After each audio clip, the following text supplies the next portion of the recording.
Hola, buenos días. Mi nombre es Jocelyn Carrión y les doy la bienvenida a esta nueva sesión de Coyuntura que Desco organiza cada semana. En esta ocasión dialogaremos en torno a la vigencia del informe de la CBR, esto a propósito de los 20 años de la entrega del informe final de la Comisión de la Verdad y Reconciliación, conmemorado el 28 de agosto, hace poco, y de la reciente ceremonia simbólica de entierro digno de los restos de 5 de las víctimas de la Cantuta, un encuentro sensible y significativo que permitió reencontrar a las familias en un momento de dolor y consuelo, luego de 31 años de los hechos de violencia perpetrados por el Grupo Colina durante la dictadura de Alberto Fujimori. Todo esto, además, en un contexto de constante crispación política, con un gobierno que a la fecha no reconoce su responsabilidad frente a los más de 50 asesinados en las protestas, y también mencionar el ensalzamiento de grupos violentos, antiderechos y negacionistas. Para esto y otras reflexiones nos acompaña Sofía Macher. Ella es doctora en Sociología y máster en Estudios de Género por la Pontificia Universidad Católica del Perú. El libro Prohibido la Tristeza es producto de su investigación de doctorado. Ha sido secretaria ejecutiva de la Coordinadora Nacional de Derechos Humanos y ha integrado el Comité Ejecutivo Internacional de Amnistía Internacional. Ha sido además comisionada de la CBR Perú y presidenta de Caminos de la Memoria, Memorial El Ojo que Llora. Sofía cuenta con más de 30 años de experiencia de trabajo en organizaciones nacionales e internacionales, participando en procesos en torno a derechos humanos, género y justicia transicional. Gracias, Sofía, por acompañarnos hoy. Te dejo en el uso de la palabra por 30 minutos. Muchas gracias. Ok, gracias. Mira, yo tengo una presentación, tengo autorización para compartir pantalla. Sí, ¿no? Acá está.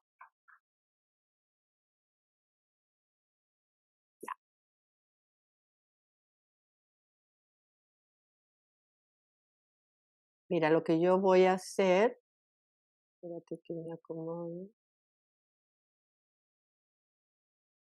Me parecía interesante eh, dar una miradita de lo que estoy achicando todo para poder ver yo. Ya. Dar una miradita simplemente por curiosidad de cuando se habla de 9 tomos, saber más o menos cómo se ha organizado esos 9 tomos, porque es interesante conocer todas las cosas que se trabajaron, ¿no? Entonces tenemos todo un primer tomo en la que el tomo número 1, en la que se da fundamentalmente los rostros y perfiles de la violencia, que está en base a las estadísticas que se sacan de los casi 17.000 testimonios y las definiciones de conceptos. Y de ahí pasamos a hacer como una revisión de cada uno, primero de los actores armados y cuál fue el comportamiento de ellos. Entonces, el tomo 2 está los actores armados, que son Sendero, los policías, Fuerzas Armadas, el MRTA y los comités de autodefensa. Y de ahí tenemos el tomo 3, que tiene que ver con diferentes actores, ya no los actores armados, pero que a cada uno de ellos le hacemos su historia de cómo se comportaron durante el conflicto, ¿no? Entonces, Acción Popular, LAPRA, Fujimori, los partidos de izquierda, el poder legislativo, el poder judicial y, bueno, los movimientos de derechos humanos, universidades. Eso fue súper útil porque cada uno tiene su paquete, ¿no? Y entonces cada uno tiene como, oye, tú te comportaste así, y sobre todo las personas que pudieron hacer algo durante el conflicto, cómo se comportaron, ¿no?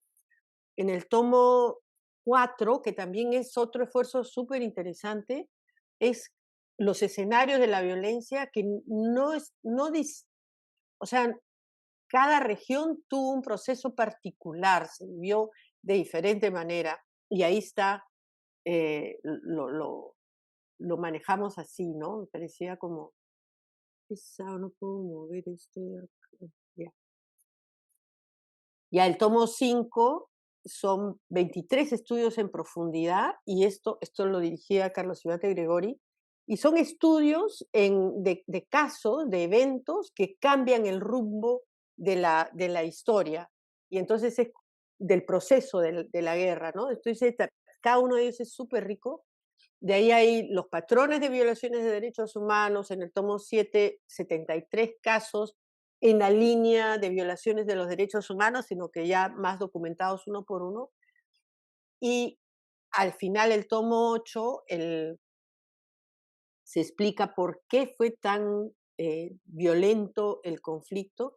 Y tenemos 2 capítulos de qué manera diferenciada impactó el conflicto, primero en etnicidad y género, y después secuelas y las conclusiones generales. Al final, el último tomo habla sobre la reconciliación y las recomendaciones, y todo la propuesta de plan integral de reparaciones.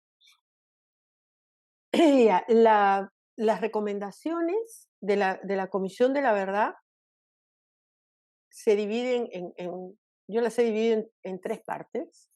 Una que tiene que ver con todo lo que es las reformas institucionales, que son las garantías de no repetición, los pendientes con la justicia y la reconciliación. Son tres momentos, 3 áreas para trabajar. El más largo es este de las reformas institucionales, que tiene que ver cómo encontramos el Estado y de qué manera estaba preparado o no para enfrentar a la subversión. Interesante, un debate que se dio posteriormente a la Comisión de la Verdad, de que la Comisión de la Verdad daba como causa o una de las causas de la violencia la pobreza o la exclusión. Y no es así, o sea, la decisión de iniciar una guerra armada, tanto del MRTA como de Sendero, fue una decisión de esos 2 partidos ideológicos que tenían su planteamiento y que lo llevaron a cabo. No es, el pobre no se vuelve guerrillero. Entonces, lo que quiere señalar la Comisión de la Verdad es en qué contexto empiezan su lucha armada Sendero y el MRTA, y cómo estaba el Estado preparado o no para enfrentar esta, esta guerra, ¿no? Es como la pandemia, o sea, el Estado no fue el responsable de la pandemia, pero cuando hubo que enfrentar la emergencia de la pandemia nos dimos cuenta que había un Estado, un sistema de salud absolutamente abandonado, y claro, se murieron montones de gente. Algo parecido es esto, ¿no? O sea, cómo la Comisión encuentra al Estado para enfrentar una guerra, un ataque subversivo, y qué es lo que tendrías que cambiar para poder hacerlo con más eficiencia en otras situaciones parecidas. Bueno, uno es más o menos lo que ya dije, que el impacto fue desigual y fue una gran destrucción, sobre todo en el agro, en el área rural. El Estado respondió de manera brutal, pero además no tiene una presencia ni densidad institucional en todo el territorio. Los partidos políticos se desentendieron y le delegaron esto a las Fuerzas Armadas, y grandes sectores de la sociedad se mantuvieron absolutamente indiferentes, y sí se sabía, porque todo lo que pasaba, las grandes matantes, masacres, salían en los periódicos. Y sin embargo, estaban en otra cosa, ¿no? En cuanto a la defensa y orden interno, o sea, policías y militares, eh, no se actuó dentro del marco democrático.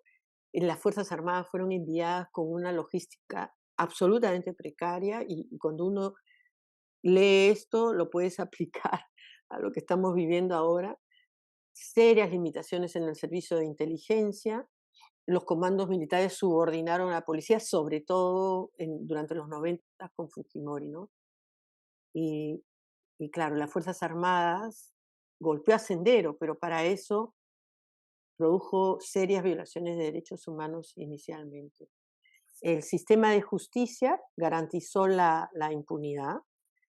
Todos los casos y de denuncias de violaciones las mandaba a la justicia militar, y en la justicia militar se facilitaba la impunidad. Bueno, a los comandos políticos, a los militares se les dio todo el poder político y militar de las zonas de emergencia, debilitando totalmente el poder democrático, y ya Fujimori controla después todo el sistema de justicia. Y en la educación, una generación de niños que truncaron su formación escolar, estigmatización de los maestros y estudiantes de las universidades públicas, y además condena a estudiantes y profesores de las universidades, ¿no? Con este nivel de diagnóstico de las conclusiones, presenta entonces en estas 4 áreas recomendaciones para el Estado, que tiene que haber una mayor presencia del Estado y en las zonas rurales principalmente, y también del otro lado tiene que garantizarse una representación de estos territorios en el Estado, o sea, en las dos direcciones. En seguridad y defensa, una autoridad democrática que debería dirigir las Fuerzas Armadas, y una mejor relación entre la seguridad, entre las fuerzas de seguridad y la sociedad. El sistema de justicia, en ese momento, estamos hablando del 2003, era clave la independencia de los jueces y fiscales, debido proceso y la situación de los penales, y en la educación fundamentalmente se centró en la educación rural, en la calidad de la educación rural. El balance voy a tratar de hacerlo lo más rápido que pueda. Eh, la, la, las recomendaciones sobre reformas del Estado las divide en tres. Una, primero, el mantenimiento del orden interno y acceso a la justicia. Ahí, en este momento, lo más grave es esta ley que han dado hace poco en el Congreso, que permite el financiamiento privado de los comités de autodefensa. Ese es simplemente abrir la puerta a los paramilitares. Eh, Hay mayores jueces de paz, hay un 14% de jueces de paz que son mujeres, y bueno, la defensa de oficio que está creciendo también. En las zonas rurales no existe una política de servicios en áreas rurales, una ineficaz descentralización, y en los territorios indígenas, sobre todo en el Amazonas, hay una serie de leyes que se han dado que retroceden y afectan los territorios de las poblaciones indígenas. En la representación del Estado se mantiene una bajísima representación de las poblaciones rurales.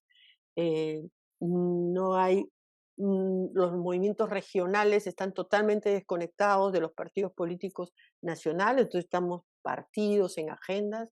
No hay escaños en el Congreso para la población indígena, y los partidos políticos no se ocupan de sus jóvenes. En relación al orden interno, esta relación equilibrada de las Fuerzas Armadas, que sean con una autoridad democrática, se hizo al principio, pero ya, o sea, que se puso ministros de defensa y ministros del interior civiles, pero eso retrocedió con Humala, y ahora más todavía. Ahora tienes incluso militares o policías retirados que se hacen cargo de estos dos sectores. En el BRAEN hay, no sé ya cuántas bases contrasubversivas, hace más de 15 años, habían 56 hace un tiempo, no sé cuántas ya quedan, pero hasta ayer hemos visto de qué manera siguen matando y no pasa nada. Entonces ahí nadie le pide explicación qué hacen tantas bases contrasubversivas en el Brain hace 15 años, y sigue estando ahí los remanentes de Sendero, que es narcotráfico, ¿no? Entonces ahí habría que preguntarse qué hacen esas bases contrasubversivas si no es parte del negocio del narcotráfico. Y sigue habiendo una deficiencia atroz en los servicios de inteligencia, ¿no? En cuanto a las mejores relaciones de las fuerzas del orden con la sociedad, sí se ha dado educación de derechos humanos, se ha incluido el curso de educación de derechos humanos en policías, también en las Fuerzas Armadas.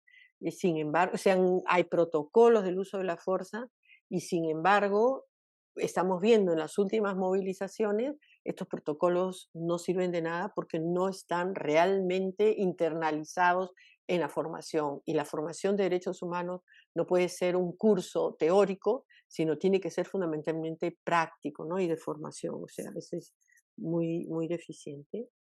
Y en relación al sistema de justicia se disminuyó la provisionalidad, pero solo son 42% los jueces nombrados, o sea, sigue habiendo una mayoría de jueces no nombrados. Bueno, ya sabemos lo del Consejo Nacional, que lo reemplazó la Junta Nacional y que ahora ya está en la mira del Congreso para tumbarse la justicia, la Junta Nacional de Justicia. Se ganó y se consolidó lo de los tribunales militares, que ya no pueden juzgar civiles ni pueden juzgar casos de derechos humanos. Eh, Se mejoró notablemente lo del debido proceso porque se desmontó toda la todas estas leyes que violaban, que se dieron para combatir el terrorismo, todo eso se modificó. Y el sistema penitenciario sigue pues con serios problemas de la 140% de hacinamiento. En cuanto a, para terminar acá en esta parte de las reformas, en cuanto a la educación, se dieron importantes leyes generales de educación que reconocían el derecho, además funcionó igualito como en el mismo tiempo de la Comisión de la Verdad, ¿no? Elaboraron una ley general de educación donde se reconoce como derecho fundamental. Hay un proyecto educativo nacional que donde pone en el centro la ciudadanía y sin embargo hoy día está en pleno desmantelamiento. Y en escuela rural sí se ha extendido la escuela rural en todo el territorio, pero es de una pésima calidad, no está atendida, los profesores no tienen ni dónde vivir, e incluso ahora les han agregado secundaria que tiene también serios problemas de calidad, ¿no? Y bueno, rápidamente lo que para nosotros sería la nueva lectura en, en cuanto a las reformas del Estado es la derogatoria de este financiamiento privado para autodefensa, el servicios públicos adecuados a la ruralidad, o sea, es más caro poner servicios ahí y el MEF no puede, o sea, no existe aquí una política pública de servicios en ruralidad, entonces hay qué cosa es más barato, y no hay un criterio de gasto mayor para los servicios, así sea menos densidad y alejada, ¿no? No hay eso corregir las fallas de la descentralización, un Consejo Nacional Indígena, los escaños de las comunidades indígenas y se debe propiciar una alianza entre movimientos regionales y los partidos nacionales y mejorar la representación de la mujer, sobre todo incorporando sus agendas. En cuanto al orden, es la formación de derechos humanos de la policía tiene que ser con herramientas modernas y con efectividad de cursos, o sea, más práctico que solo teórico. eh, y ya, mejorar los servicios de inteligencia, que me parece que es lo más grave durante el conflicto, fueron quienes diseñaron las masacres y ahora nuevamente vemos que hablan de la invasión, el retorno del terrorismo, ¿no? Sobre el sistema de justicia, fortalecer el subsistema de derechos humanos, que es un adquirido, se consiguió después de la presentación de la Comisión de la Verdad, pero por ejemplo tenemos ahora que tenías una fiscalía especializada para terminar Cabitos, el caso Cabitos en La Hollada, y que estaba desde 1983 a 1992, la han desactivado, cuando este año, en el momento que están construyendo el santuario, han encontrado más cuerpos. Ahí se encontraba el crematorio, ¿no? Del cuartel, y sin embargo lo cierran. En educación, fundamentalmente reconocer las condiciones de la ruralidad con un presupuesto adecuado y ahí también hay que tocarle la campana a los gobiernos regionales qué cosas están haciendo con esto, ¿no? Esto, no sé si estoy yendo demasiado rápido, no, ok, estoy leyendo lo que han escrito por si acaso me digan algo a mí. Ya, eh, eso es en cuanto a las reformas institucionales que tienen que ver con la las garantías de no repetición, lo que se tiene que hacer. Me parecía importante presentárselos porque a veces no se sabe las cosas que recomendó la Comisión de la Verdad, entonces era útil hacerle su revisada. Y hay entonces el segundo paquete que es los pendientes con las víctimas. En la justicia, como dije, no se hicieron, no se hicieron los procesos judiciales, se dio una ley de amnistía en el 1995 y, y entonces la Comisión de la Verdad tenía dentro de su mandato colaborar con la justicia y nosotros preparamos expedientes eh, para forzar la investigación, las presentamos al Ministerio Público. No necesariamente, hay como complicado cuántos casos realmente presentamos al Ministerio Público.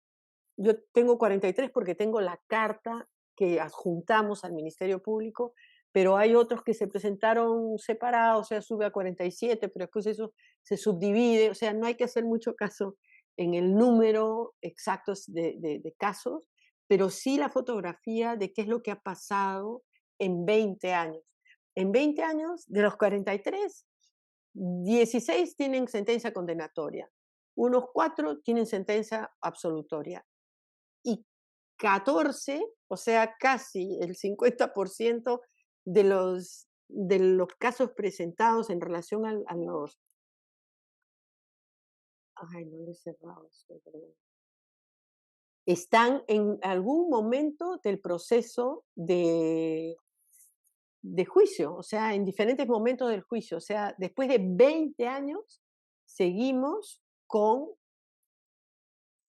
juicios y en investigación preliminar 10, archivado solo uno.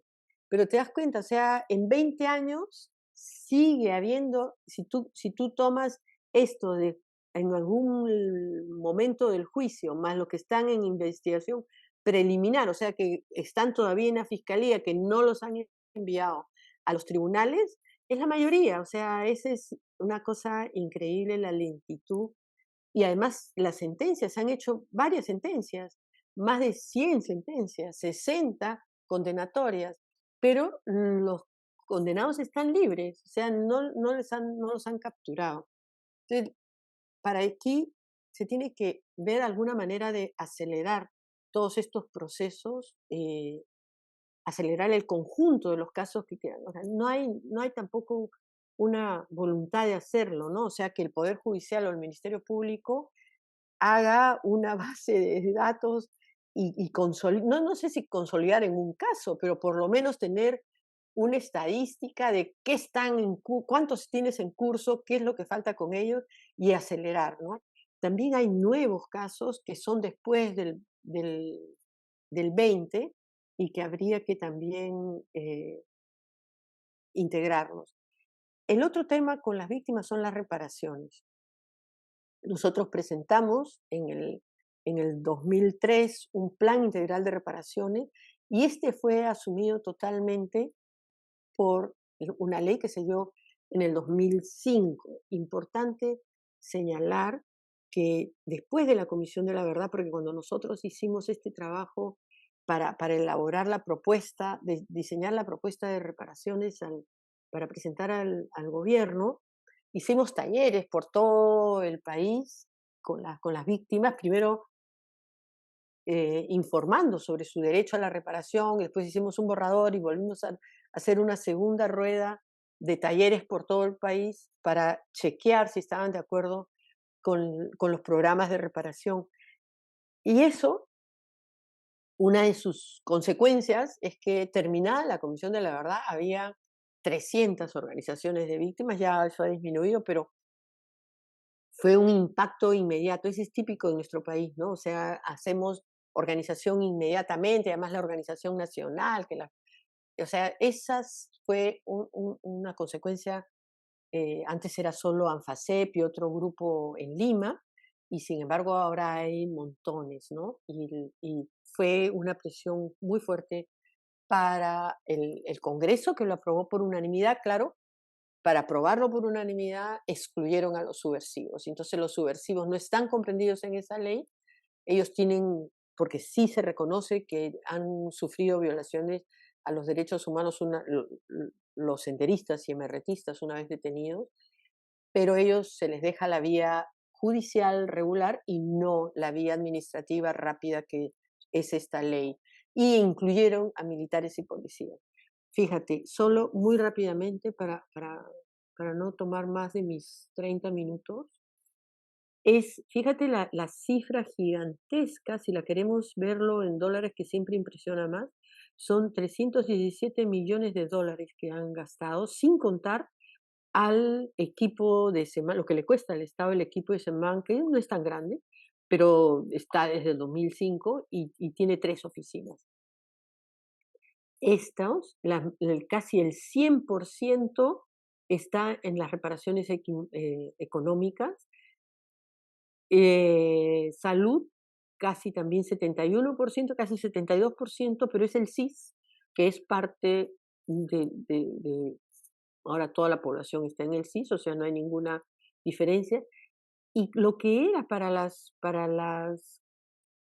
señoras, la gente que consultamos, lo de educación era algo fundamental para ellos. O sea, más que la reparación económica, era la educación.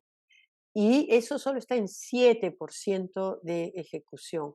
El otro que es también mm, de resaltar es las colectivas, que al principio, porque eso empieza con García, solo querían dar reparaciones colectivas. La SEMAN es una comisión para las reparaciones colectivas y sin embargo solo se ha dado 72, o sea, son 5.717 comunidades registradas y solo se ha dado 4.400. Y eso tiene que ver con la metodología para implementar las reparaciones colectivas, que se los da a los alcaldes el dinero, los alcaldes tienen que después rendir una vez que se ha terminado los proyectos, que se le da 100.000 soles para algún proyecto que quiera la comunidad afectada, y mientras no rinda todo, no le pueden dar para los demás. Entonces ahí está atorado eso.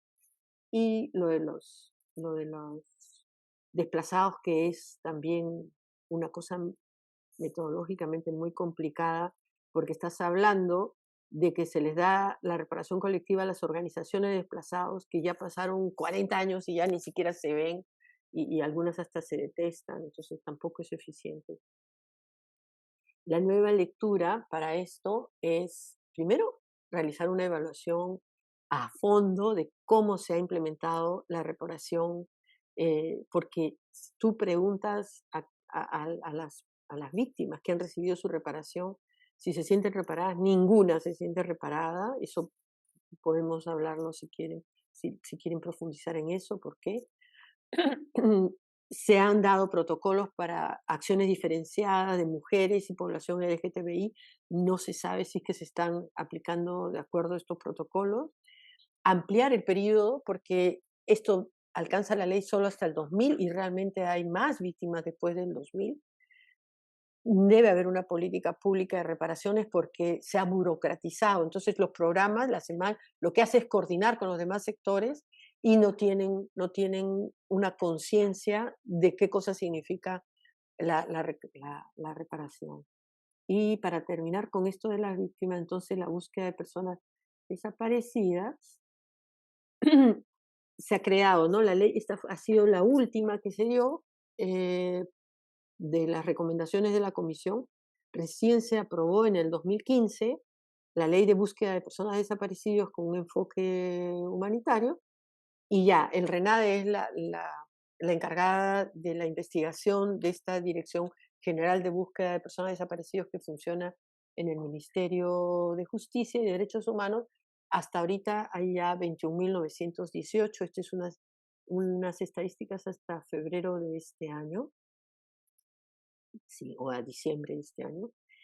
Y bueno, solo decir, ¿no? La mayoría de los desaparecidos están entre 18 y 30 años, ¿no? Y la segunda en importancia están en 31 a 50 años. ¿Y qué es lo que ha sucedido con ellos?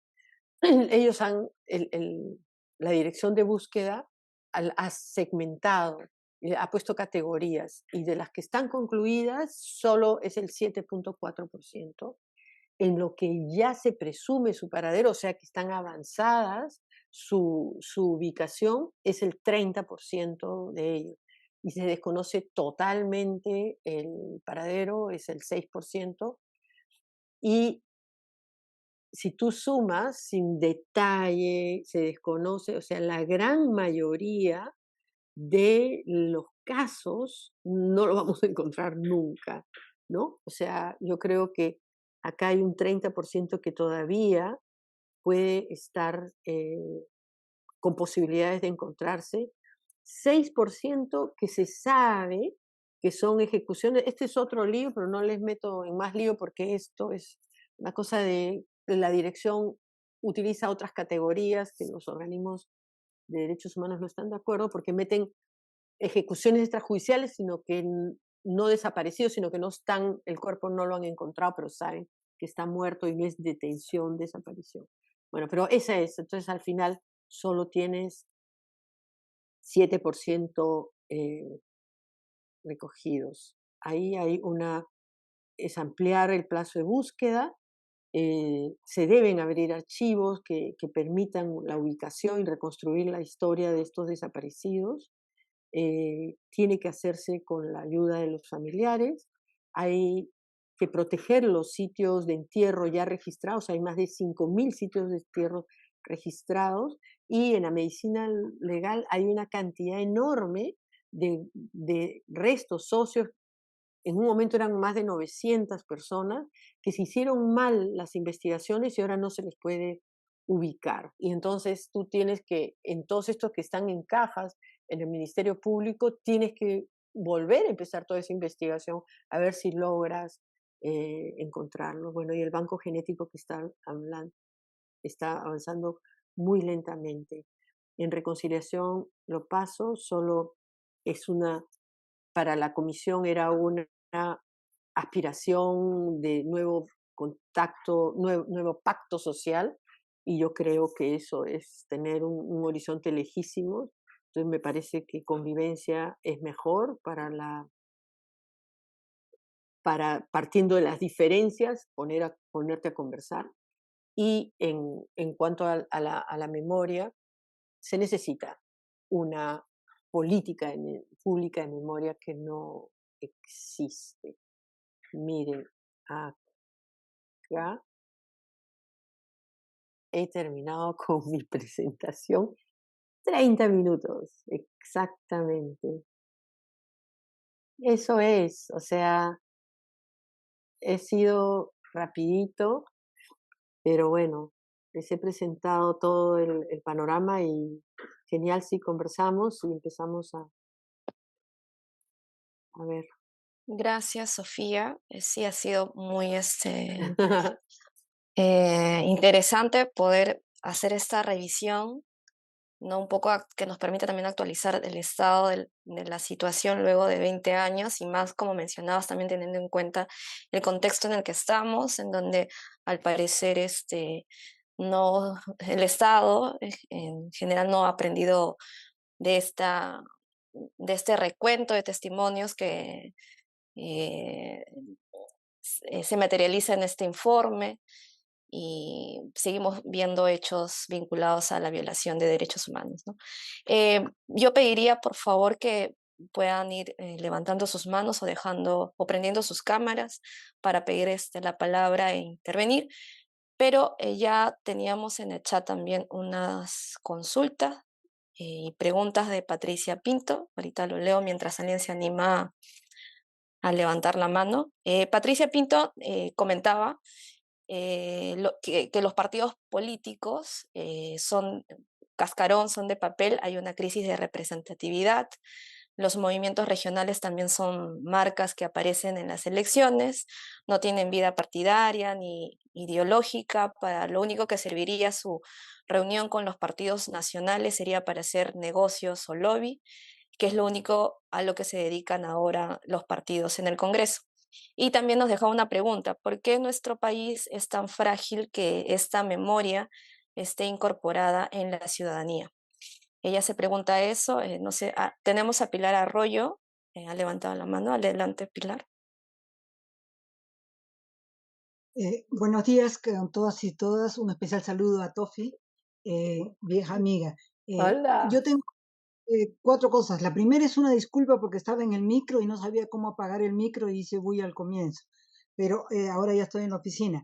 Tengo dos interrogantes. La primera es, para algunos el diagnóstico ya fue, pero yo lo he releído en estos días y a mí no me parece que el diagnóstico ya haya sido. Entonces quería saber tu opinión al respecto, si crees que el diagnóstico de la comisión sigue siendo válido y algunas opiniones, si pudieras, de por qué algunos dicen que ya fue. Y lo segundo es más bien una reflexión y duda a la vez. Y yo he estado participando los 4 días en el evento que organizó la IDEPUC, ¿no? Y la pregunta que me martillaba era, ¿por qué, no es cierto, se sigue tratando a la gente de la misma forma? Y la conclusión a la que creo estar llegando es porque para mí el problema eje y central de esta sociedad que produjo lo que la CBR también señala es el racismo. Es decir, el racismo, al negar la condición humana del otro, posibilita, ¿no es cierto?, que lo pueda destruir sin mayor problema. Me llamó mucho la atención, no sé si ustedes han visto en la República estos días, las declaraciones del policía, que lamentablemente ahorita se me ha ido el nombre, que renuncia después de la masacre en el aeropuerto de Juliaca.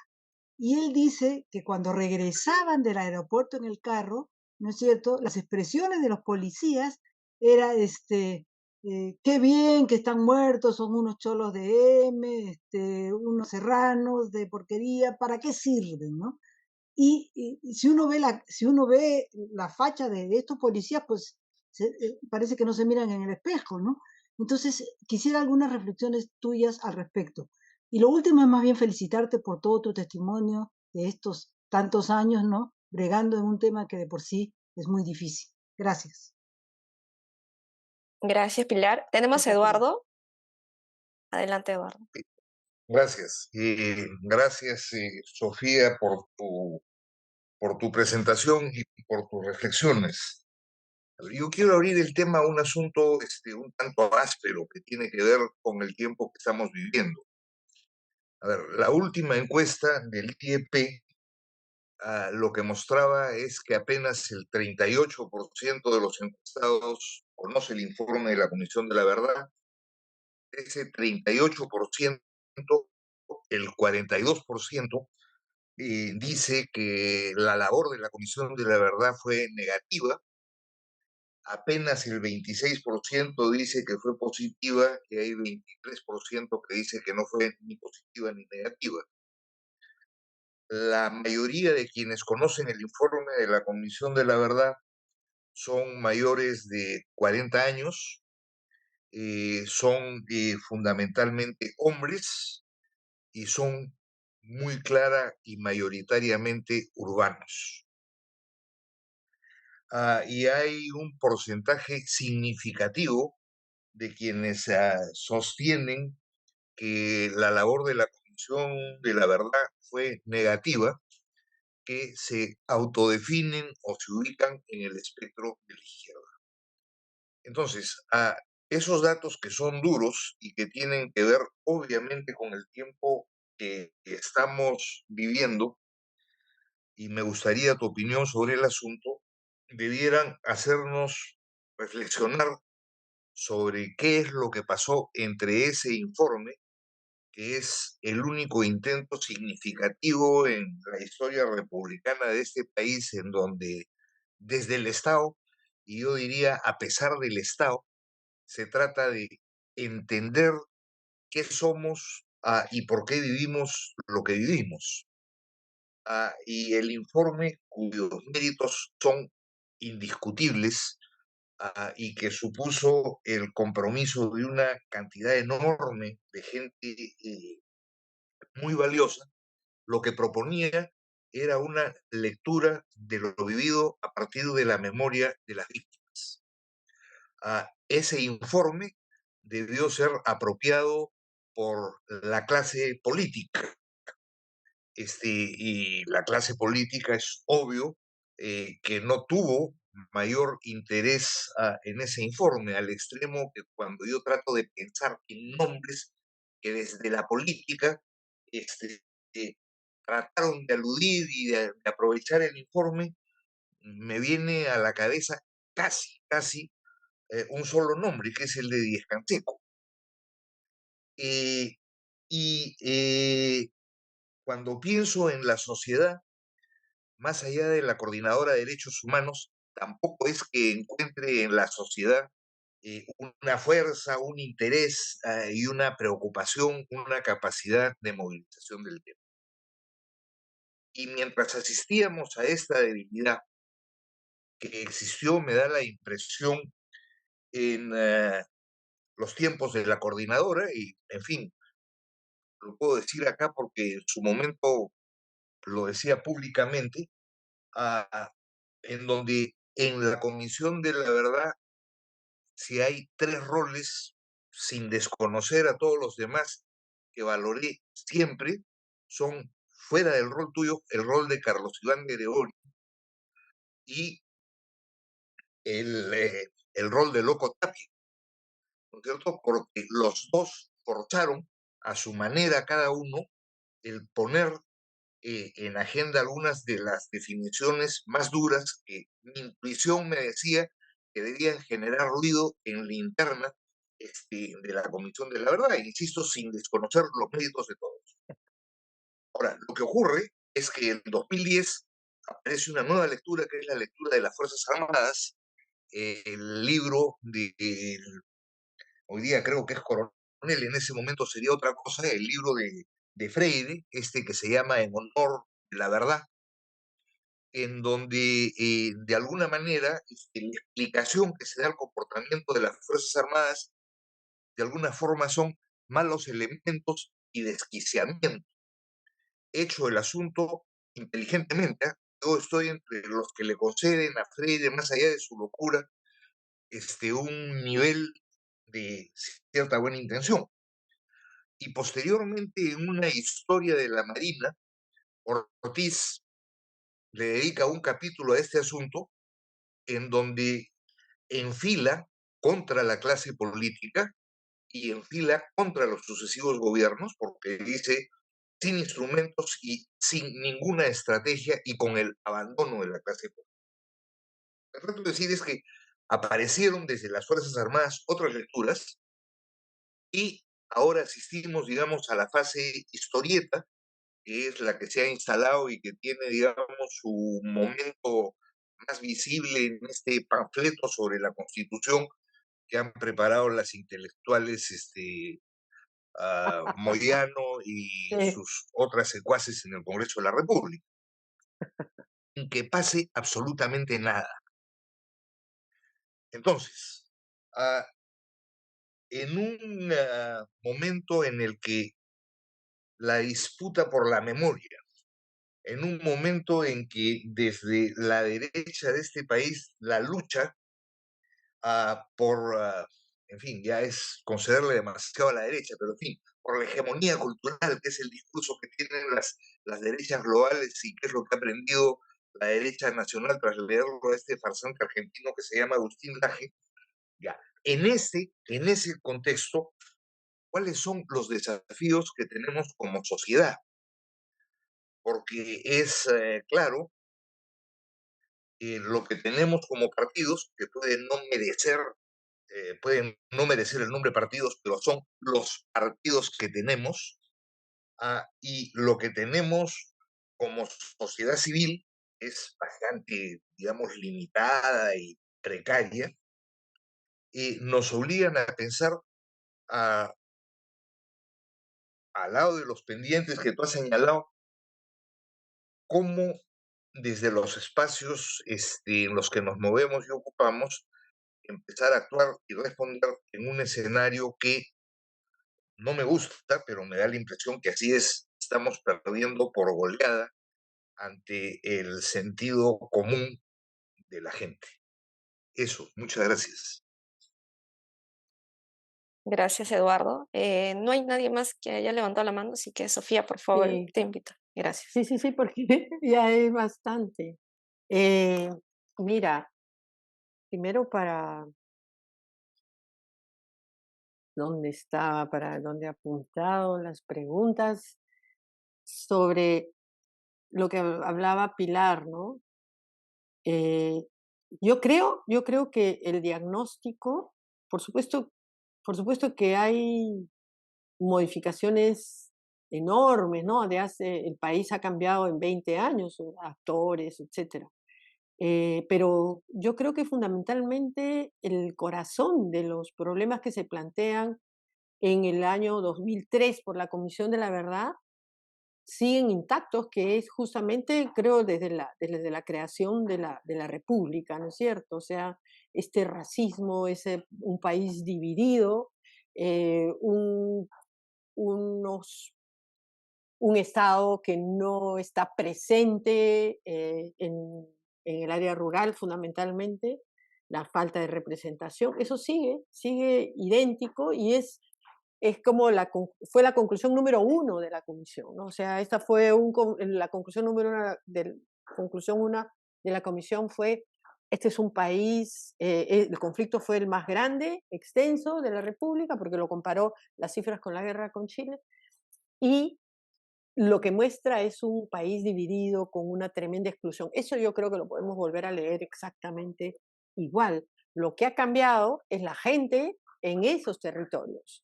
Ahí sí yo creo que hay un cambio sustantivo. O sea, lo que eran en esos territorios la gente en los 80s y 90s, lo que ha sido la movilización de diciembre, enero, febrero, esos territorios con una agenda política, con chicos que ya son universitarios, es otra cosa. O sea, el país es otra cosa, pero, pero las raíces son exactamente los mismos, ¿no?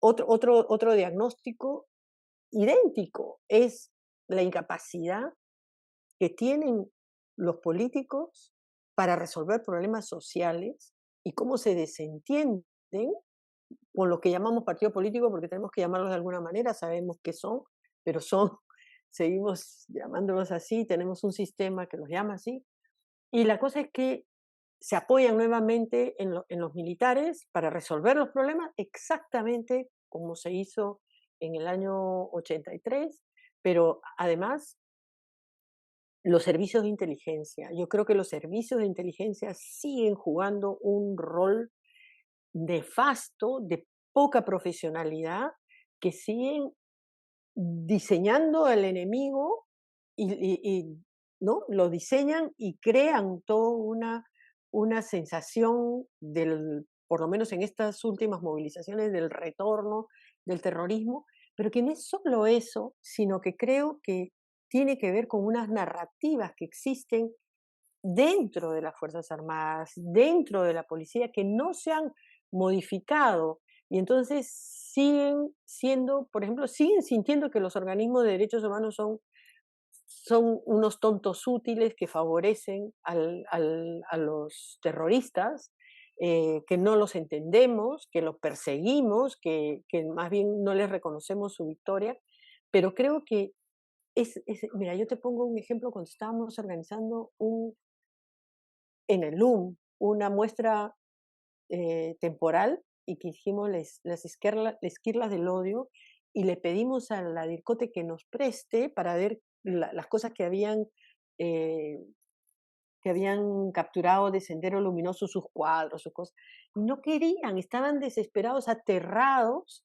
Estamos hablando de 2016, porque, y le decía, ¿pero qué les pasa? No, porque Abimael Guzmán puede ordenar la recaptura de sus bienes que lo van a poner. O sea, ¿qué le pasa? O sea, Abimael Guzmán, desde la base naval, o sea, siguen, cuando estaban investigando, siguen imaginando unas cosas que no tienen que ver con la realidad y las siguen desarrollando, y esa es una falta de profesionalismo horroroso. Y hay que acordarse que durante los 80 y 90 quienes planificaban las masacres eran los G2, eran los agentes de inteligencia.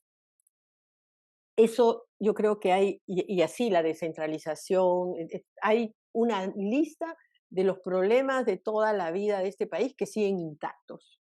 En el terruqueo, que hablaba también Pilar, ¿no? El racismo, yo creo que eso está absolutamente presente, pero además alimentado por estos discursos de miedo, ¿no?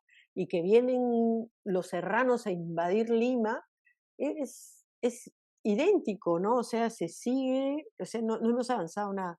Cuando nosotros hicimos en la Comisión de la Verdad las audiencias públicas, sí logramos que la gente se conmoviera, cuando los pasaban por la televisión, se conmovieran con las historias, o sea, daba pena esas historias.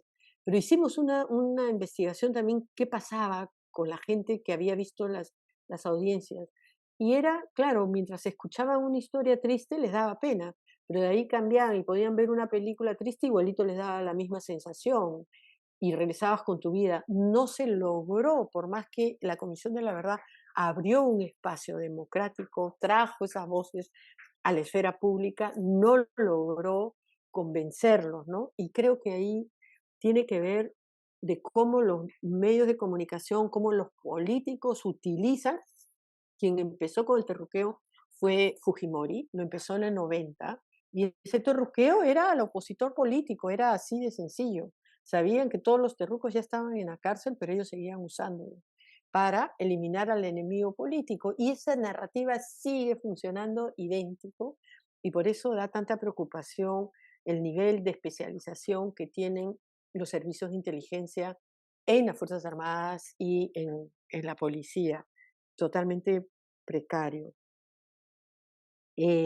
Sobre lo que está conversando ya Eduardo, ¿no? Me da risa porque el IEP hizo hace el año pasado, en agosto del año pasado, una medición, una pregunta igual, y quien se acordaba de la Comisión de la Verdad era el 28%, y ahora ha hecho un año después, y ahora hay 38%, debe ser por todo lo que se ha movido en esta campaña, pero ha subido de 28 a 38%.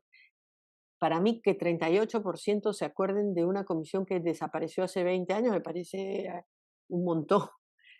Pero, ¿qué es donde yo mido la importancia de la Comisión de la Verdad? Una cosa es que los políticos y algunos militares que se sienten todavía con el peligro de ser sentenciados o tomados, alcanzados por la justicia, eh, la importancia del informe tú lo ves pero clarísimo.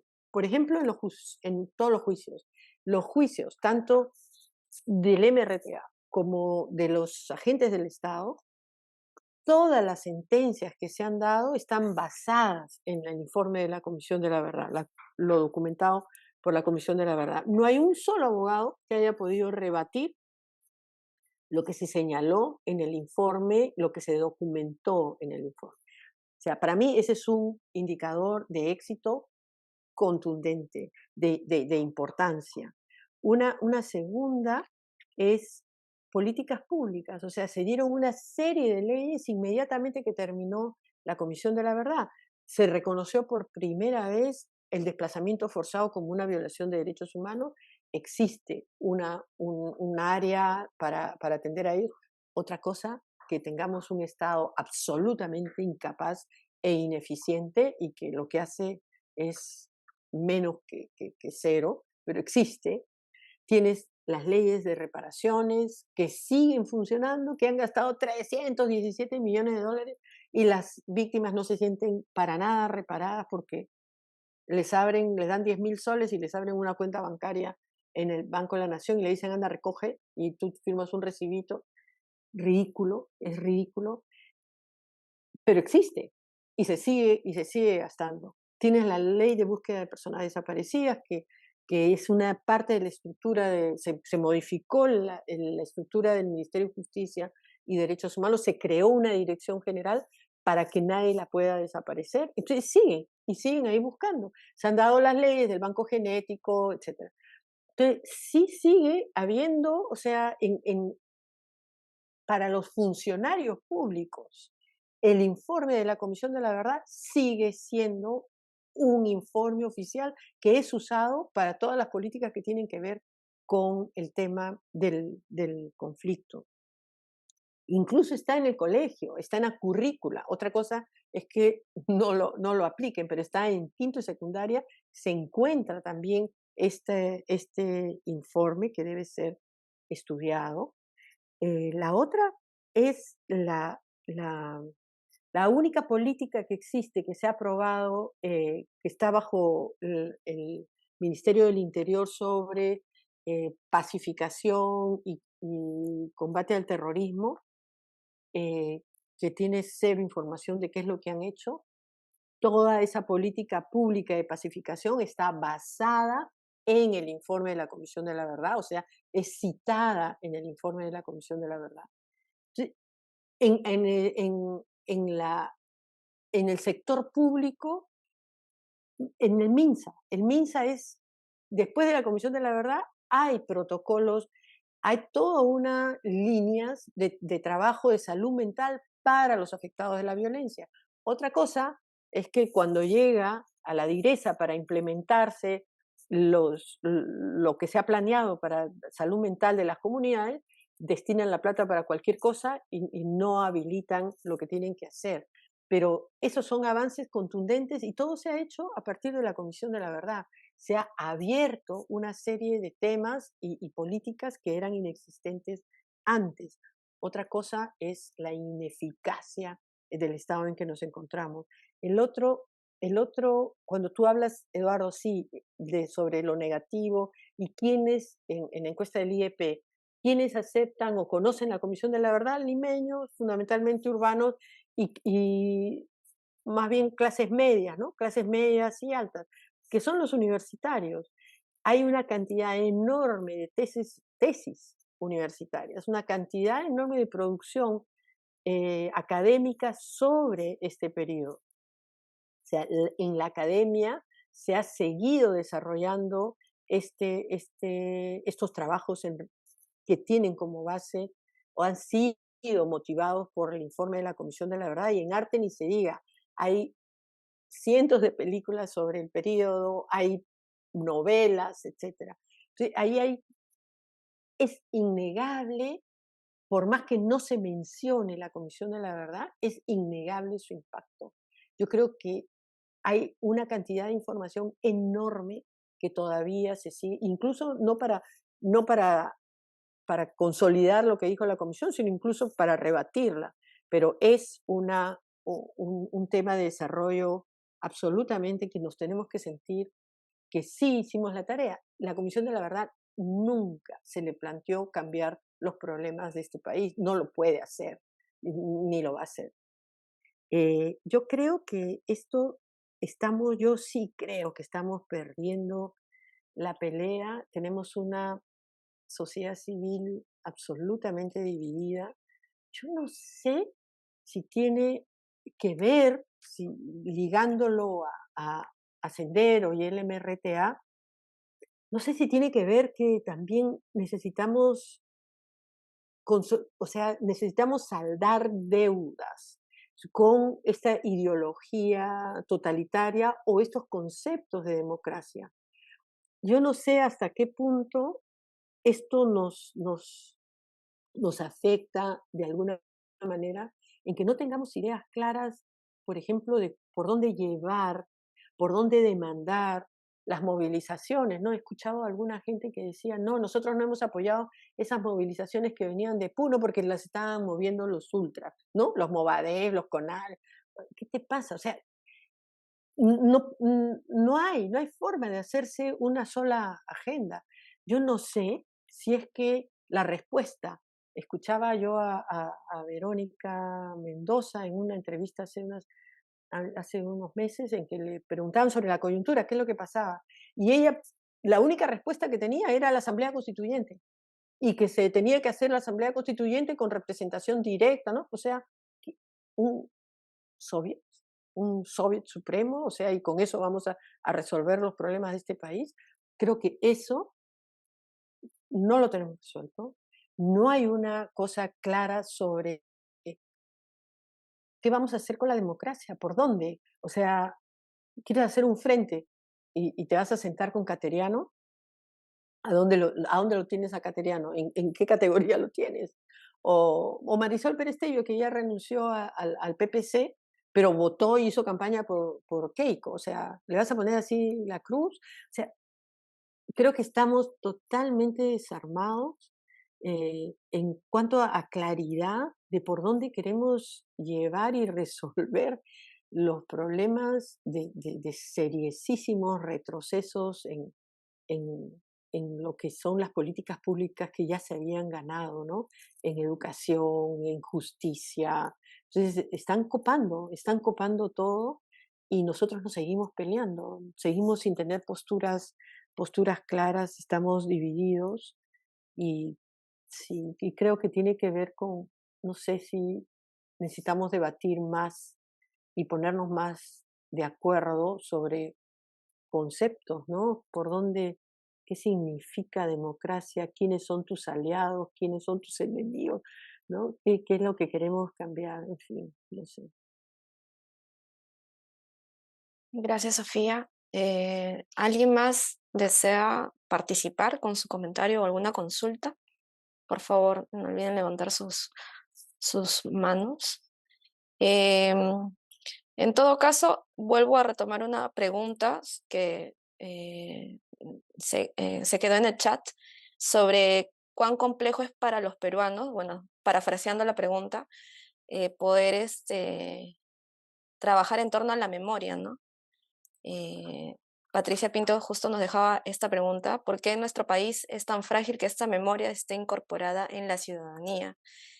Em, bueno, también mientras tú hacías esta reflexión última, recordaba un artículo de Víctor Vich que justamente sacó hace unos días en el marco de los 20 años de la entrega del informe final de la CBR. Él, en su artículo mencionaba, por ejemplo, que, o dejaba este comentario, ¿no? Hemos construido un país donde prima la impersonalidad, el desprecio, la informalidad, cuando no el horror, la amenaza y el delito. Lo cierto es que luego de la violencia física, la violencia institucional continúa expandiéndose en todo su infierno y en todo su horror, como una especie también para hacer una síntesis de lo que se ha ido conversando aquí, de, digamos, de las limitaciones de la política de no repetición que se buscaba también con este informe, ¿no?, de la CBR. No veo más manos levantadas. No sé si Sofía, tal vez Sí, quieras sí, comentarnos no, algo más. Noelia, algo sobre memoria, ¿no? Es importante que la memoria es un recuerdo, la memoria es individual, es importante tener eso claro. Entonces, es difícil ponerse de acuerdo, o sea, el mismo evento tiene diferentes recuerdos para las diferentes personas, depende cómo te afectó individualmente, pero sí hay un trabajo de, de tratar de construir una memoria colectiva que es una construcción, no es que exista. Y ahí hay como varios temas, ¿no? Por ejemplo, una memoria que solo quiera recordar el sufrimiento y congelar el sufrimiento es un problema. O sea, no le veo sentido. Y hay gente que piensa que hay que co- congelar, ¿no? O sea, lo que me pasó a mí, no me puedes cambiar nada de mi narrativa, pero me lo tienes que reconocer y recordar siempre. Yo creo que todos estos procesos de memoria tienen que tener algún tipo de utilidad. Y un tipo de utilidad es, oye, cómo eso que pasó antes tiene implicancias o te permite leer cosas del presente para poder hacer reflexión, nada más. El problema es que hay muchísima gente que aparece en escena pública en tanto víctima, y entonces esa victimización es parte de la manera en que salió a la esfera pública. Y creo que eso se tiene que controlar. Lo que tenemos que hacer es consolidar ciudadanías, ¿no es cierto? Pero también hay otra que es esto de la tortilla se vuelva, ¿no? Y de alguna manera, por ejemplo, en Argentina se pone de ejemplo en Argentina porque le dieron el ESMA, le dieron una serie, hay una serie de sitios dedicados a la memoria que tienen presupuesto nacional. Pero yo estaba conversando una vez con una directora de uno de estos centros de memoria en Argentina, en Córdoba creo, y decía, todos los días, algún momento del año sacan todas las fotos de los desaparecidos. Y que una vez un señor había llegado y dijo, yo también quiero que pongan la foto de mi hijo que lo mataron los guerrilleros. Y no se lo permitieron. Dijeron, no, eso, esto es para las víctimas de la dictadura y la otra no. Entonces, yo me quedé espantada. Entonces, es como, oye, ¿te das cuenta? En el momento que entre este loco de presidente o cualquier otro que les quite el gobierno, va a ser su propia historia, lo que está haciendo exactamente Fujimori. Las estas del Congreso que han sacado su historieta con su propia narrativa, y cambiando totalmente la historia. Entonces es de qué manera yo te volteo la tortilla. Creo que si no, y yo creo que eso puede pasar en Argentina, en Chile igual. O sea, en Chile tú anda, háblale de qué hicieron los grupos opositores. Para nada, eso no se toca, solo se habla de la dictadura de los militares. Igualito con la Comisión de la Verdad en Brasil. En Brasil se hizo con la Dilma Rousseff cuando creó la Comisión de la Verdad en Brasil. Ella agarra y dice, eso es para lo que hicieron la dictadura militar y no tiene nada que ver con lo que hicieron la oposición a la dictadura, ¿no? Entonces los grupos de izquierda que estaban combatiendo, no, porque ellos ya pagaron ya estuvieron en la cárcel y con ellos no hay nada que hacer. Sí, no, no es así, o sea, yo creo que es bien frágil si es que no nos sentamos y nos ponemos de acuerdo y decía, oye, ¿para qué sirve la memoria? O sea, realmente, ¿para qué sirve? O sea, solo para recordar el sufrimiento de una persona, no, yo creo que si te es útil, es para ver históricamente qué es lo que pasó, qué es lo que no debe volver a pasar y cómo nos ponemos de acuerdo en, no sé, nos sentamos juntos los que pensamos diferente y consolidemos una sola versión. Eso creo que es para mí de lo que se trata el trabajo de memoria, ¿no? Y claro, no es en el aire, no puede ser que tú te pones de acuerdo y te sientas con otro sobre una nueva versión negando sobre el negacionismo. Eso es inaceptable. Pero, por ejemplo, este honor a la verdad que hablaba Eduardo, ¿no? El libro del honor a la verdad, claro, es una manera diferente de contar la historia. Para la Comisión de la Verdad, la historia la construimos en el centro de las víctimas. Estos procesos se hacen para ellas. Y entonces es una lectura diferente de la historia. Es una, se reconstruyó la historia desde las personas que la sufrieron, no desde los vencedores. Y el honor a la verdad es el otro lado, o sea, es desde la victoria, ¿no es cierto?, que ganaron la subversión. Y claro, en la página 333 piden perdón por el grupo Colina, pero no porque no les queda más remedio, porque está totalmente juzgado y demostrado lo que hizo el grupo Colina, y no era un grupo paramilitar, era un grupo del ejército. Entonces, en los militares, yo creo que conversando con algunos retirados, algunos estaban bien molestos con con ese libro, del honor a la verdad, porque además lo presentaron en el IEP, o sea, quisieron posicionarse en la sociedad civil también, estos grupos de militares. Pero yo creo que ahorita en los militares están divididos en relación a lo que fue la actuación de ellos durante el conflicto. Están todavía los que se sienten amenazados por los procesos judiciales, pero hay los otros que sí pueden estar críticos, pero eso lo hacen calladitos, ¿no? O sea, tal vez es algo generacional, conforme vayan saliendo ya todos los que participaron durante los 80s y 90s esto se acabe y se puede conversar con ellos.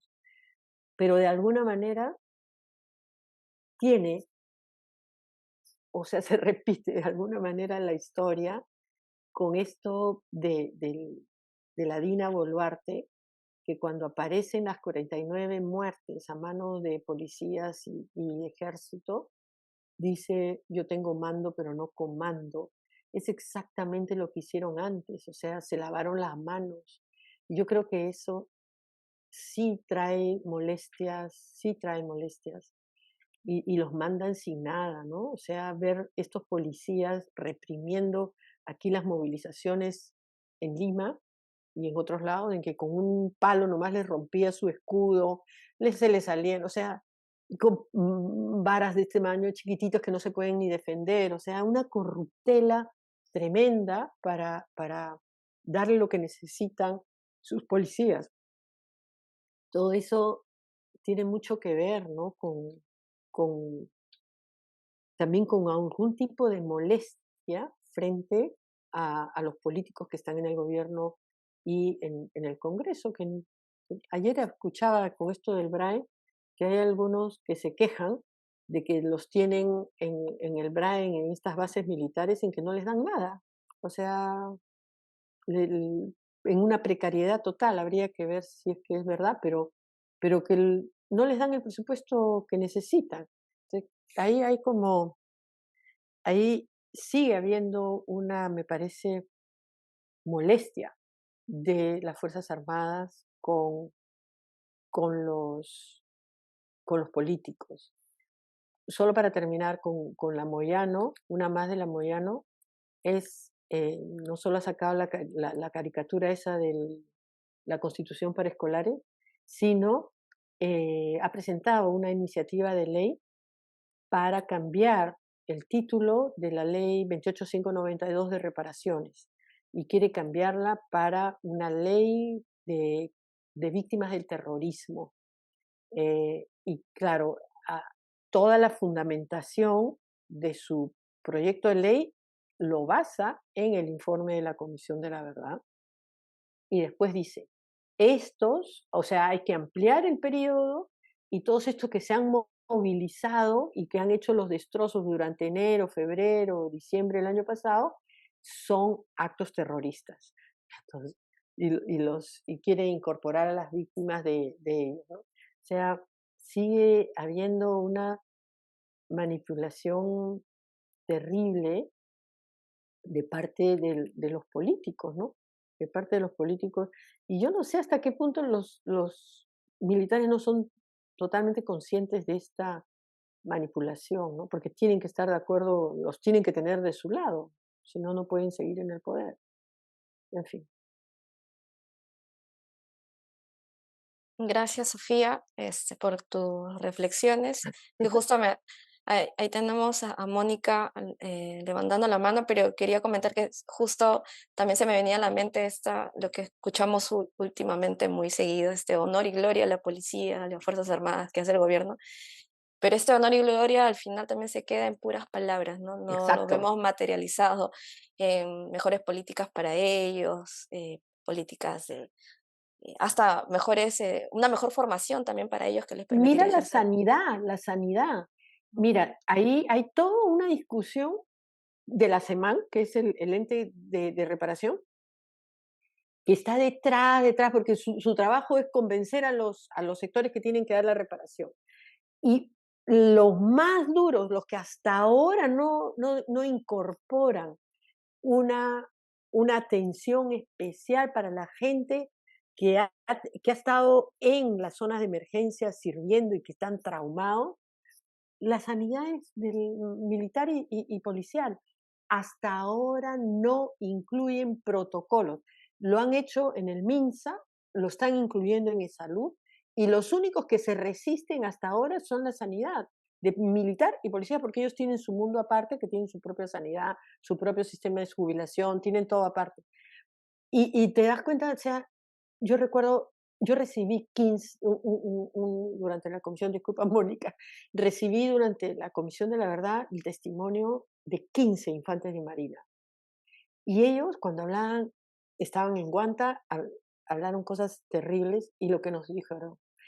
Yo, para lo único, dice uno de los infantes, ¿no?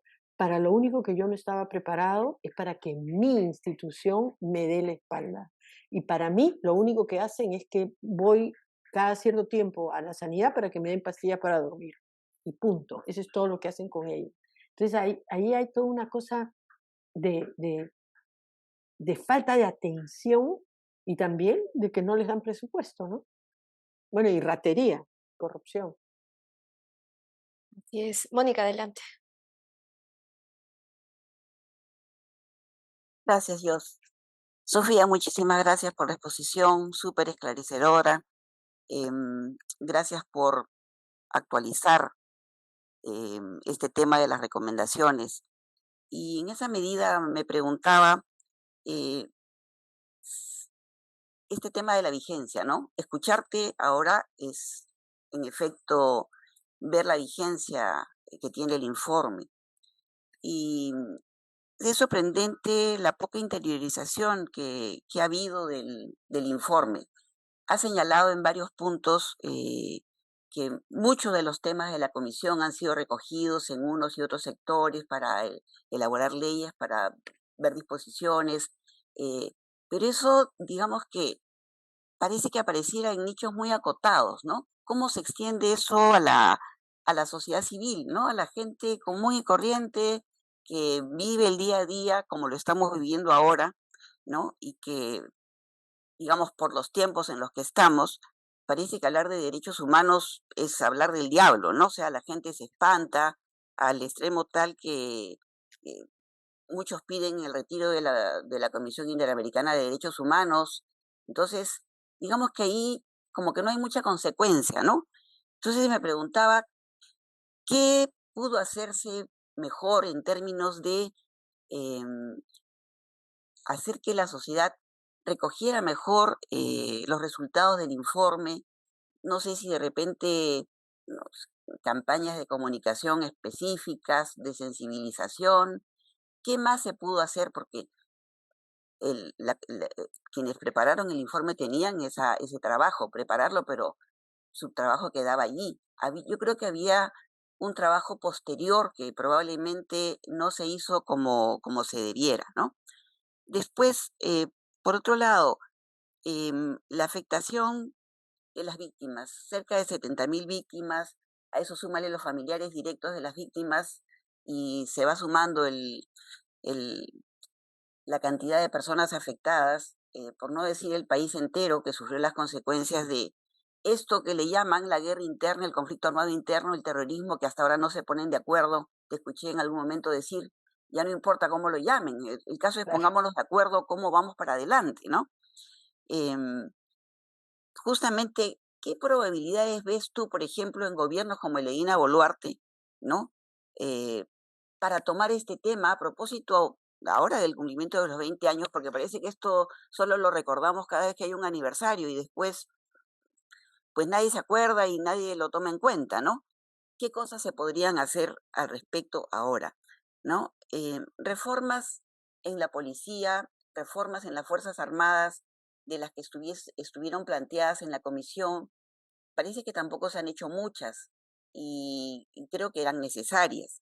Y en el tema de educación también, señalaste que sí, hay un apartado donde a los estudiantes se les enseña, pero se les enseña realmente eso lo que se les debe enseñar. O sea, con todos los recortes que hay ahora en términos de derechos, vemos absolutamente amenazado también ese espacio, ¿no? Esas eran las cosas que me preocupaban. Gracias. Gracias, Mónica. Tenemos una intervención más. No tengo su nombre, por favor, adelante. Mario. Mario, adelante. Muchas gracias. Quería preguntar, Sofía, ahora que la Comisión de la Verdad es solamente un documento, no existe un grupo de personas que sean la Comisión de la Verdad, la Coordinadora de Derechos Humanos asume un poco la herencia de la Comisión de la Verdad, pero no hay alguien que sea la Comisión de la Verdad en la actualidad. Es un trabajo que se hizo, es un documento que existe. ¿Quiénes son los aliados del documento de la Comisión de la Verdad? aparte de la Coordinadora de Derechos Humanos para ti? ¿Existen aliados quienes están interesando que no sean miembros de la Coordinadora de Derechos Humanos porque se cumpla lo que señala, lo que se recomienda, lo que se sugiere? Gracias.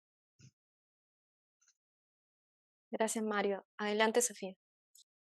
Ya, sí, siglos que no veía el Solesi. Seguimos nosotros, mira, ahí está el Bayón, el Solesi. Mira,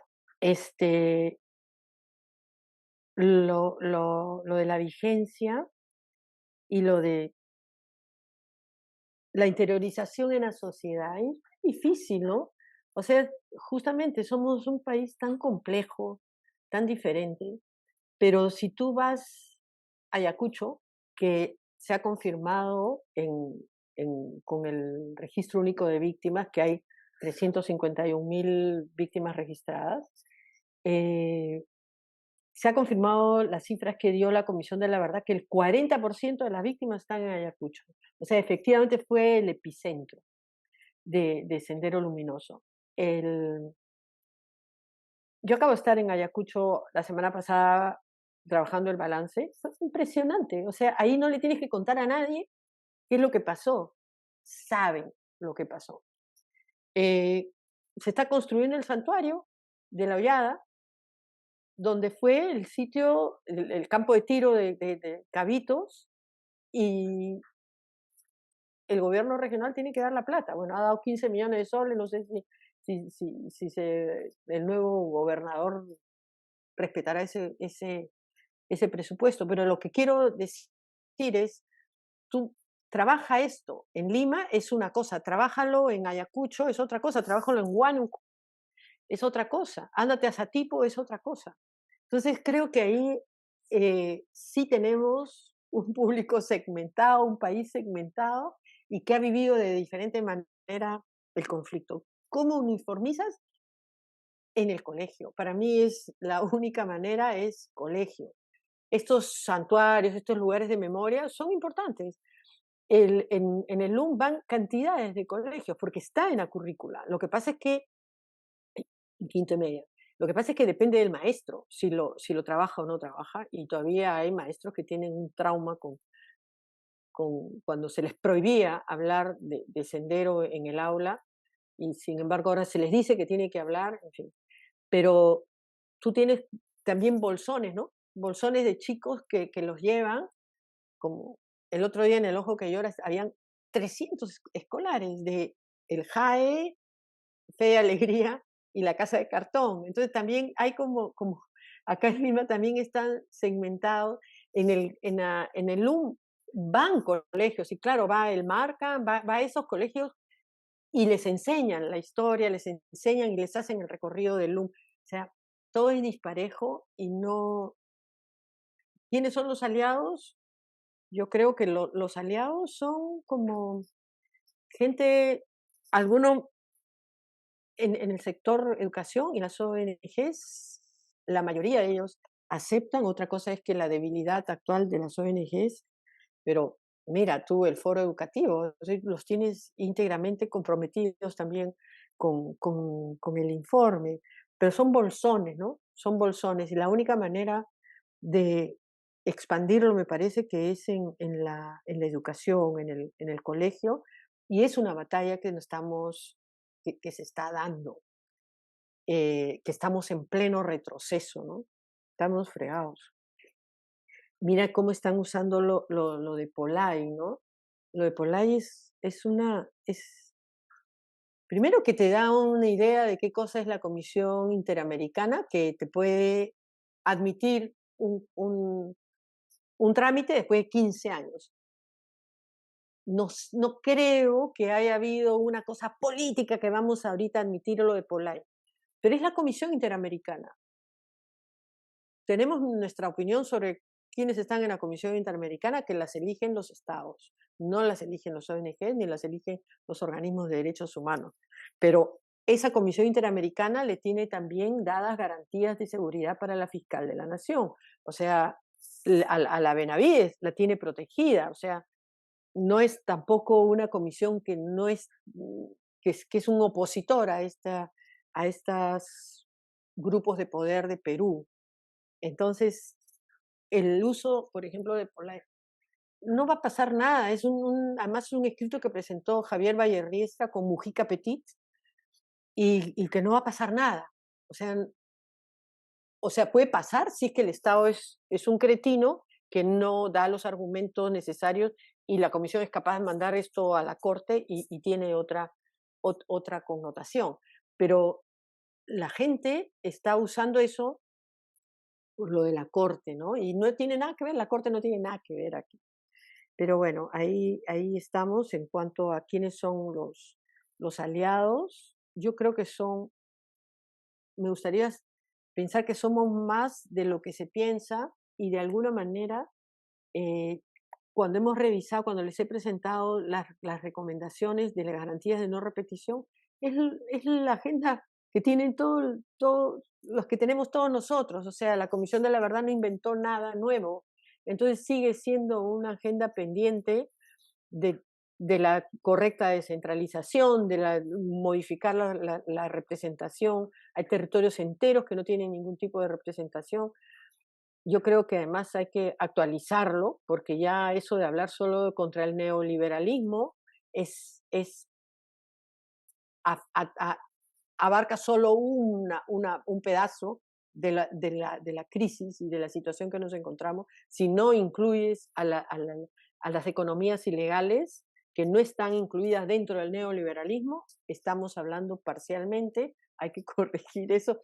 Eso, por ejemplo, ni lo tocó en el 2003, ni lo miró la comisión, no estaba. Era solo narcotráfico en ese entonces. Pero, claro, o sea, la actualidad es esa. O sea, la actualidad son los problemas del país que todos conocemos y que Desco trabaja en eso hace tanto tiempo. ¿Quiénes son los aliados con Solesi? No sé, pues los caviares con seguridad. Eh, ¿Quiénes son caviares? Yo me considero caviar. No sé,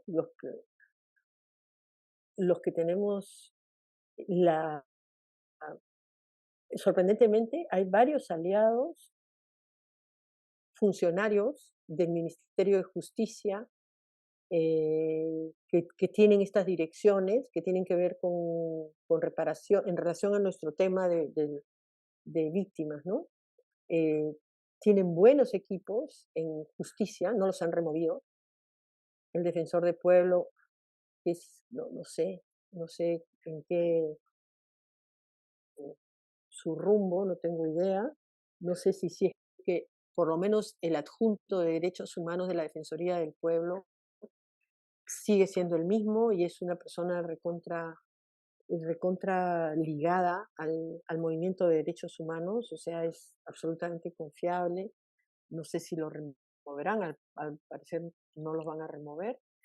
Pero entonces hay una serie de funcionarios que todavía en el MINSA, con toda esta área de salud mental, tienes aliados. Y ONGs, ¿no? Yo supongo que DESCO, no sé si el IEP con sus preguntas, eh, pero también, ¿no? O sea, creo que al final a la Comisión de la Verdad hay que darle su verdadera dimensión y no esperar más de lo que podía dar o que lo que debía dar. Creo que la parte más importante de la Comisión de la Verdad es cuando se crea esa comisión y reconoce ciudadanía a todas estas personas terruqueadas y pone sobre la mesa lo que había hecho el Estado, que estaba escondido y que ahora con esta pelea ¿cómo denominas este periodo? Cuando dices terrorista es porque los malos son solo Sendero y el MRTA y ellos no son culpables de nada, es el negacionismo puro. Pero te das cuenta ahí, ¿qué más vas a hacer con la comisión? O sea, yo creo que para los próximos 20 años yo creo que es clave la búsqueda de desaparecidos. Es la razón, además, por la que se pidió una comisión de la verdad. Y y sí, ¿no? O sea, yo creo que la Comisión de la Verdad sí te puede servir todavía para debates, ¿no? Mi libro que acabo de sacar, Prohibida la Tristeza, que es el ensayo del nuevo estado de Sendero en la cuenca del Ene y cómo resistieron las mujeres en ese periodo que estuvieron presas, ¿no? Capturadas. Es como, oye, ahí está el fundamentalismo senderista. Y entonces discutamos eso, o sea, zanjemos esas discusiones, ¿no? O sea, no sé si es que, o sea, el Movadef sigue reivindicando el pensamiento Gonzalo, siguen habiendo, o sea, ahora tú puedes participar en elecciones, ¿sí?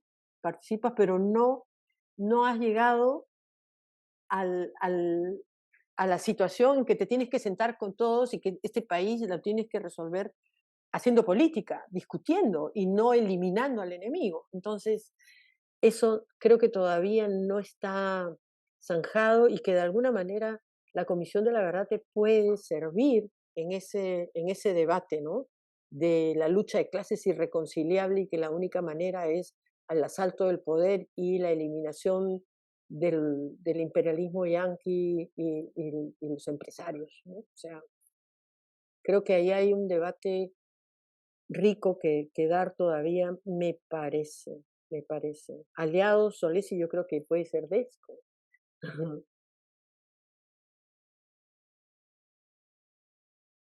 Gracias, Sofía, una vez más por acompañarnos el día de hoy. Ha sido muy, ya lo han dicho los compañeros y compañeras que han intervenido, ha sido interesante e importante además hacer este balance y aún más en el contexto que estamos pasando, ¿no? Quedan muchos temas aún por discutir, seguir trayendo también a colación el informe en varios momentos, porque es importante seguir fortaleciendo también nuestra ciudadanía en aras de construir una democracia sólida, ¿no? Bueno, yo Eh, quisiera, además, antes que cierres, yo creo que la escuela rural es fundamental. Yo creo que ahí defender, cuando decían dónde son los espacios para, para producir reflexión, que esto tenga utilidad, que se modifique una manera de entender la sociedad, la solidaridad y que no puedas aceptar que matan a 49 y son daños colaterales porque nos están salvando. Yo creo que eso tenemos que entrar a la escuela, creo que es como una prioridad fundamental, ¿no? Yo sí pondría un eje, una luz ahí súper importante. Gracias, disculpa que te interrumpí. no, gracias a ti por hacer esa precisión y de hecho que en DESCO también seguiremos abriendo el espacio para justamente hacer este hincapié en lo que mencionas, en la educación. Listo, gracias.